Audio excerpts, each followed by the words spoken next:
ಈ ಹುಡುಗನಿಗೆ ಇನ್ನು ಕೇವಲ 26 ವರ್ಷ. ಕಣ್ಣಲ್ಲಿ ಭವಿಷ್ಯದ ಬಗ್ಗೆ ಸಾವಿರಾರು ಕನಸಿಟ್ಟುಕೊಂಡಿದ್ದ ಯುವಕ ಗುರಿಯನ್ನ ಬೆನ್ನಟ್ಟುವ ಸಲುವಾಗಿ ಊರು ಬಿಟ್ಟು ಬಂದು ದೆಹಲಿಯ ಪಿಜಿಯೊಂದರಲ್ಲಿ ಬದುಕನ್ನೇ ಓದಿಗೆ ಪಣಕ್ಕಿಟ್ಟು ಬಂದವನು.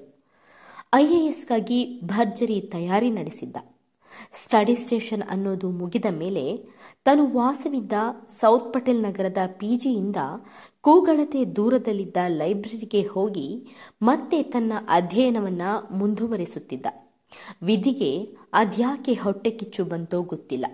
ಸಾವಿರಾರು ಕನಸು ಹೊತ್ತಿದ್ದ ಯುವಕ ಲೈಬ್ರರಿಗೆ ಹೋದವನು ವಾಪಸ್ ಬರುವಾಗ ಪಿಜಿ ಹತ್ತಿರ ಇರುವ ಗೇಟ್ ಹಿಡಿದಿದ್ದೇ ಒಂದು ಕಾರಣವಾಗಿ ದುರಂತ ಅಂತ್ಯ ಕಂಡಿದ್ದಾನೆ. ಮೃತನನ್ನ ನೀಲೇಶ್ ಎಂದು ಹೇಳಲಾಗಿದೆ.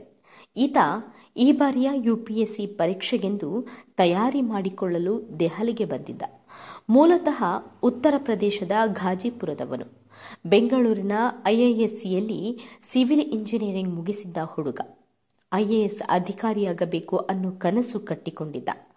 ನೀಲೇಶ್ ತಂದೆ ಜಿಲ್ಲಾ ನ್ಯಾಯಾಲಯದಲ್ಲಿ ವಕೀಲರಾಗಿ ಸೇವೆ ಸಲ್ಲಿಸ್ತಾ ಇದ್ದಾರೆ. ಕಳೆದ 3 ಬಾರಿ ಪ್ರಿಲಿಮಿನರಿ ಎಕ್ಸಾಮ್ ಬರೆದಿದ್ದ ನೀಲೇಶ್ ಪಾಸ್ ಆಗಿರಲಿಲ್ಲ. ಈ ಬಾರಿ ಪ್ರಿಲಿಮಿನರಿ ಕ್ಲಿಯರ್ ಮಾಡಿದ್ದ. ಹೀಗಾಗಿ ಮೇನ್ ಎಕ್ಸಾಮ್ಗಾಗಿ ತಯಾರಿ ನಡೆಸಿದ್ದ. ಆದರೆ ವಿಧಿ ಬೇರೆಯದ್ದೇ ಆಟ ಆಡಿಬಿಟ್ಟಿದೆ.